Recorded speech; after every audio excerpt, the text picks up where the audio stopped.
I'm grappling with a difficult situation involving my family's expectations and escalating financial disputes within my marriage. What should have been a straightforward inheritance is slipping away, overshadowed by my husband and his mother's relentless focus on wealth within our marriage. Rather than respecting my family's legacy, they've gone as far as to lay claim to my late father's hard-earned fortune, a thought I find unforgivable. Each day, my determination not to give in to their greed only grows stronger. My name is Diana, a 40-year-old woman who has been married for 14 years. My husband, Henry, 42, and I met years ago at the supermarket near the station where he still works and where I once had a part-time job during university. Our lives naturally intertwined, and we married when I was 23. Today, we have a son, Liam, who started university this spring. Despite my commitment to my family and responsibilities, there's an unsettling pattern in my life: Henry's reckless spending. Although he has a right to enjoy our hard-earned money, his demands for more funds and his lack of transparency have only worsened our financial position. Any attempt to discuss finances often leads to conflict, particularly when his parents are present, as they side with him and place further strain on our relationship. Liam, who shares my frustration, often avoids being around when his grandparents visit, sensing the tension in the air.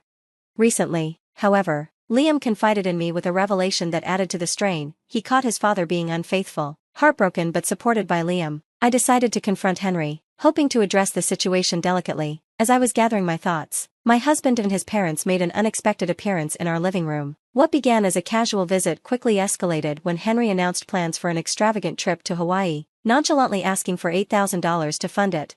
I seized the opportunity to confront Henry, not only about the excessive financial demands but also about his betrayal. The room fell silent as the weight of my accusation set in. When I questioned him about his infidelity, he denied everything, challenging me for proof. I responded by saying he'd been seen with another woman at a hotel, by our own son. Henry tried to dismiss Liam as an unreliable witness, and his mother went as far as to trivialize the affair, suggesting such behavior was typical and not worth confronting. Shocked by her dismissive attitude, I realized the lack of support ran deeper than I had imagined. Despite the emotional confrontation, the conversation shifted back to the Hawaii trip, as if the betrayal were just a side note.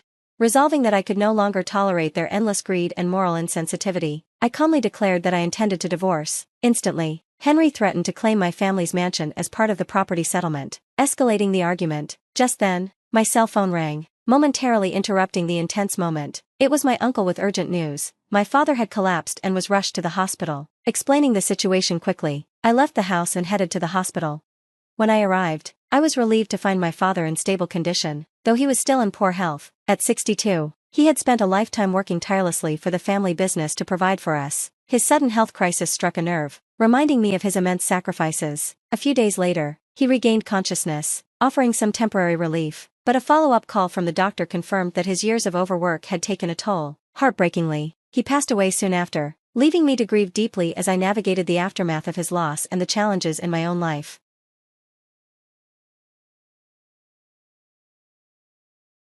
Throughout this challenging time, Liam was my unwavering source of support. As an only child, the responsibility of organizing my father's funeral fell entirely on me, and my husband's indifference only made it harder. At the service, my in-laws made a superficial show of sympathy, with a disturbing fixation on the family home, openly admiring its grandeur and speculating about its value. Their visit after the funeral left me grappling with mixed emotions, as their focus was still on material gain rather than my father's memory. My mother-in-law's fascination with the house underscored their insensitivity and deepened the wound of their disrespect for my family's loss. While I was still mourning and putting away my father's things, I received an unexpected call that my in-laws were on their way to our home. Confused and a bit anxious, I braced myself for what I assumed would be another conversation about finances. Determined to confront whatever their intentions might be, I prepared to handle it with resolve. When they arrived, the atmosphere grew tense as my in-laws settled onto the sofa, their expressions unnervingly smug. The situation took a shocking turn when my husband suggested that we sell our family home, proposing that his parents move in with us into a new property. Completely taken aback, I reaffirmed my decision to proceed with our divorce, fueled by the need to protect my father's legacy. Ignoring his infidelity and our pending separation, my husband boldly claimed that my inheritance should be shared as marital property, assuming an entitlement that left me outraged. As if the audacity wasn't enough, his parents began casually discussing their ideal room placements in the new home, intensifying my frustration. I felt a deep resolve to defend my father's legacy against their materialism. The sheer entitlement with which they regarded my father's home and estate had stretched my patience to its breaking point. In the midst of these tumultuous days, I received a call from my uncle. His comforting words provided some much-needed reassurance that I was managing well despite the chaos. However, The conversation took a surprising turn when he mentioned urgent news that couldn't wait. We arranged to meet that night, and as he shared shocking revelations about my husband and his family, I felt both stunned and determined to find a way forward.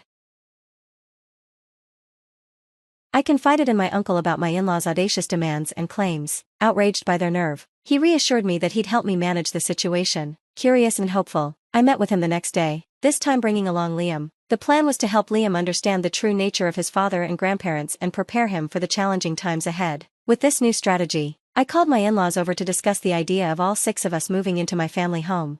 The suggestion caught everyone off guard, but once they realized I was serious, my mother-in-law quickly warmed to the idea, elated at the prospect of living in what she called a dreamlike mansion. However, the excitement quickly soured when my father-in-law raised the issue of their trip cancellation fee, insisting we reimburse them for it. Their self-interest was glaringly obvious, and I was appalled by their shamelessness, but my mother-in-law brushed it aside, reassuring everyone they'd manage the finances soon enough, as though money would magically materialize. Having faced my husband and in-laws' relentless greed for so long, I had almost become desensitized to their antics, but this time, their selfishness struck a deeper chord, making me realize how important it was to protect my father's legacy from their manipulation. Liam, who wasn't used to their brazen behavior, was clearly angered by their entitlement. I patted his shoulder, gently reassuring him that we would handle this together.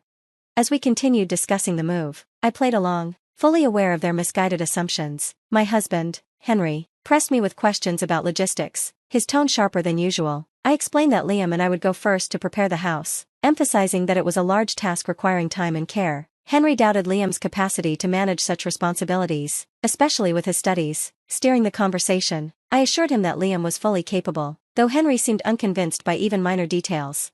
My mother-in-law, oblivious to the tension, soon became engrossed in discussing the house's grandeur and the number of rooms. I seized the moment, telling them they could choose their rooms first and even proposed a gradual cleaning schedule. As I had a busy work life, my careful responses temporarily appeased them, making them feel like they had won some imagined victory. Meanwhile, I held my true plan close. I would use this time to temper their lofty expectations with a dose of reality. The move was set for a month later, allowing me to strategize and adjust the course of events. As the anticipated day drew near, I felt a mixture of anticipation and determination, ready for the day my husband and in-laws would arrive, believing they were about to step into their new home. On moving day, Liam and I waited by the front entrance, watching as they pulled up, their excitement evident. As the gate swung open, my uncle, my father's brother, stepped out from the house, his presence both calm and commanding. My husband and his parents looked confused. It was clear that Henry barely remembered my uncle from the funeral. The look in their eyes shifted from anticipation to uncertainty, as they slowly realized that the future they envisioned might not be as secure as they'd assumed. My uncle, setting the record straight, firmly asserted his ownership of the house and clarified the inheritance's true distribution. My husband and in-laws' expressions shifted from confident to stunned as they absorbed the full weight of their misguided assumptions. Despite my uncle's clear explanations, my husband attempted to remain composed, acting as if the confrontation were a minor misunderstanding. But the tension took a sharp turn when Liam, unable to hold back any longer, confronted his father about the infidelity. The accusation landed heavily, and my husband's calm facade cracked as he was forced to face the truth. Liam described seeing him enter a hotel with another woman, a suspicion I had harbored, now confirmed.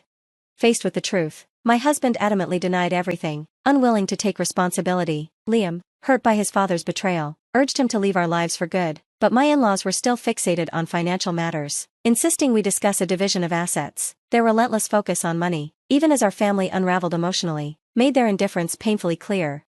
To my astonishment, my in-laws revealed they had given up their apartment and jobs, assuming they would be moving into what they believed to be a lavish, shared family mansion. My shock deepened when they mentioned that both my husband and father-in-law had resigned from their jobs, planning to live off what they assumed would be their share of my father's estate. Their audacity left me speechless. Standing my ground, I firmly asserted my rightful claim to my father's legacy and informed them of my plans to honor his wishes as his only child.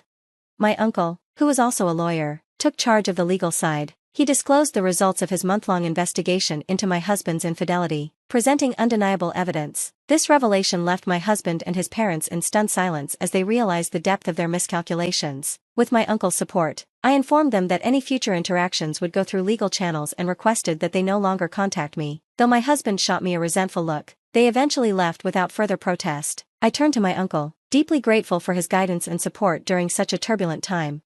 Once the legal proceedings were finalized, Liam and I moved into the family home, honoring my father and grandfather's wishes. Surrounded by memories and legacy, I felt a profound sense of peace and gratitude. Inspired by his uncle's strength and resilience, Liam became dedicated to his studies, setting his sights on a future as a lawyer. Meanwhile, my ex-husband and his parents faced the consequences of their choices, struggling to rebuild their lives in a modest apartment and taking whatever work they could find. Financially strained, my ex-husband eventually reached out for help, but with our ties severed, I declined, reaffirming our estrangement. With the burdens of the past behind me, I focused on my career and looked forward to seeing Liam graduate, proud of how we had risen above the challenges and begun a new, hopeful chapter in our lives.